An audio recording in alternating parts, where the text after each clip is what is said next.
If you live in America, there are two systems that America has actually done right. Two systems that work really well are the library system and our national and state parks systems, designed to offer the American public some very valuable resources, and if you take advantage of them, then you can really get a lot, especially for your money, because in some cases it's pretty free to access. So I'm going to start at the state park level.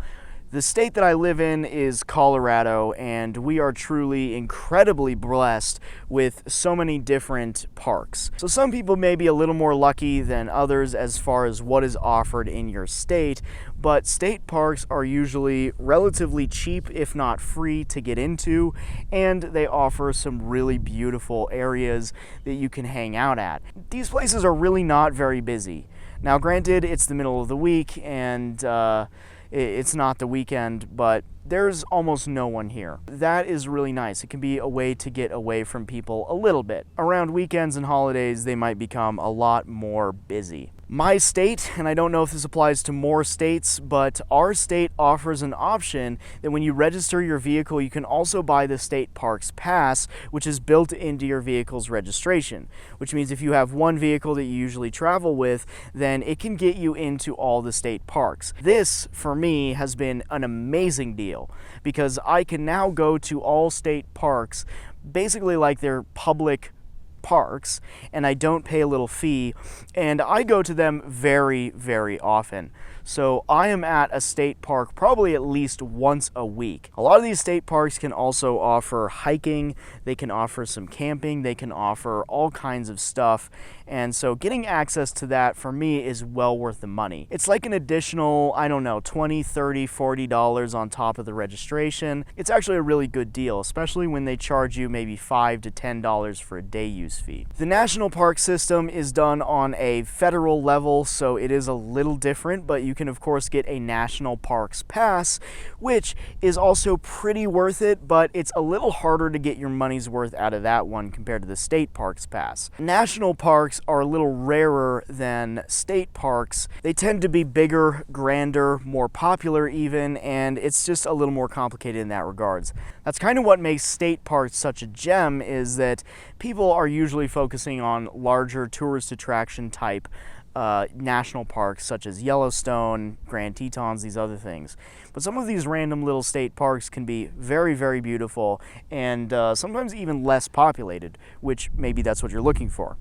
So really both are a great option. I personally like to have a National Parks Pass and a State's Park Pass. That way I can pretty much go wherever I want. Now the most important part about these state parks is their main goal and their main purpose, the reason they exist in the first place, is to of course preserve and conserve the wild areas.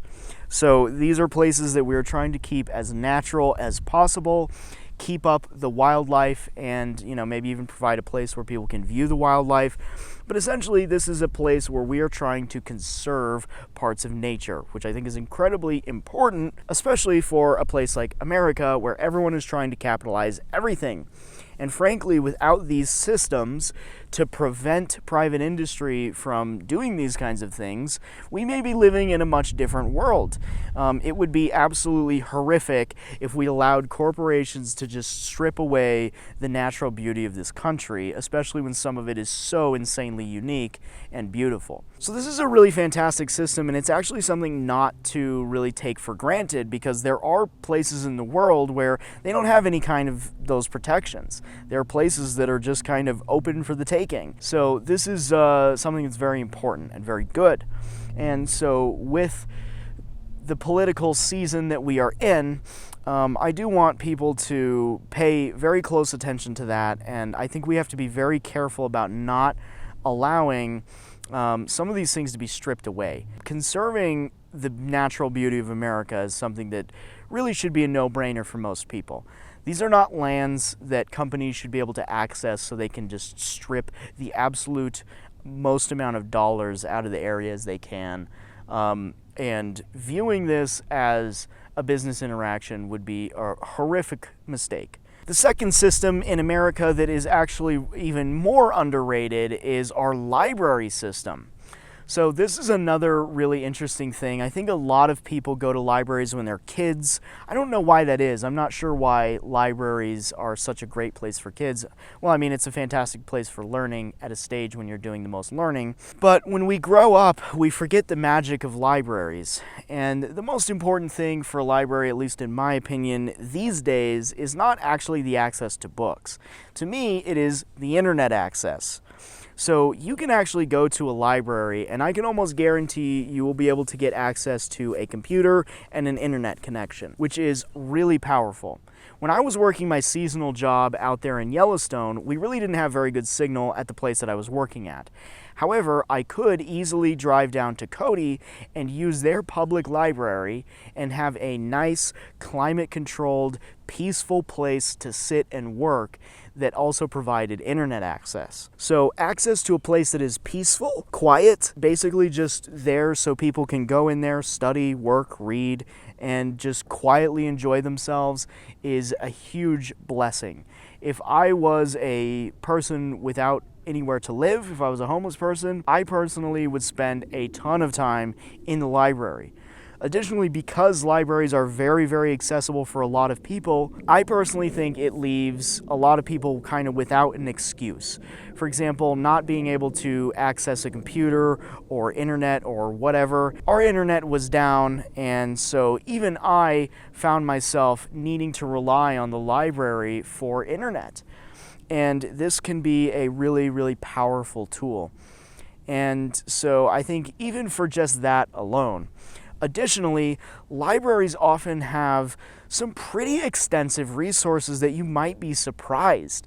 Libraries are something that I always viewed as, oh, that's something that capitalist America is going to neglect, and a lot of libraries are probably run down and old. But that's a misconception that I had, and that's really not true. A lot of libraries are very nice. Past couple libraries that I have been in have been some of the nicest buildings in general that I've been in. They are very nice. They're very well kept. They're cared for. Everyone that works there is a caring, kind person generally, and they are just a really warm, welcoming, lovely, peaceful environment.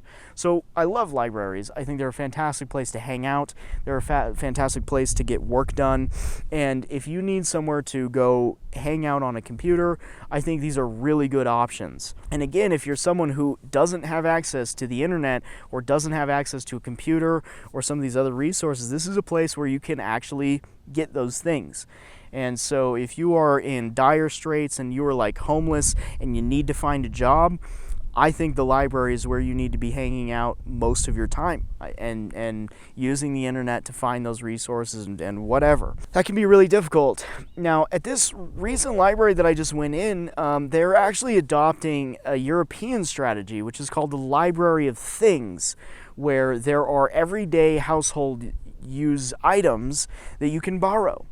So things that maybe aren't a good idea to purchase for the long term, or maybe you just need something to help you out temporarily, but you can't invest in the full thing, then these library things can provide those, and you can actually borrow some stuff. In the Cody, Wyoming library, they actually had like a Nintendo Switch that you could borrow, which is crazy. I mean, it's like you can basically rent a gaming console for free. I mean, it's nuts. And that one was in very high demand. In this other one, it had like a sewing kit or like a tire inflator. They even had a car scanner, an OBD2 scanner, which is amazing. So the point is, libraries are an incredibly powerful, usually free resource that most of the American public should have access to. And so I want to encourage people not to forget about these places. Some of the downsides are, you're not exactly welcome to like live in a library. You don't want to overstay your welcome. You don't want to, take more. You should try and give back if you can even. You don't want to go in there and be rowdy and loud with your friends. You don't really want to use it as like a social, have fun kind of hangout place. If you need to like be on the computer, or you need to get some work done, or you just need a quiet place to just kind of hang out at, these are really great places. I keep hearing conversations about third spaces in America and how there are none. And I don't really think that's true. People just don't go to them. And I think the library is the ideal third space. It's a place where people can go and hang out and, maybe have some light conversations. I mean, you can always go outside. Usually they have nice sitting areas. I think a lot of people would be really pretty surprised at how nice some of these libraries really are. And that is a fantastic thing, because I think these are really powerful resource, and the entire place revolves around knowledge. It's a wonderful forum in general. And again, it's something to take advantage of, because not every country has something like this. Not every country has these amenities that you can just take advantage of. But a lot of people are so well off in America that you just never really have to use these kinds of resources.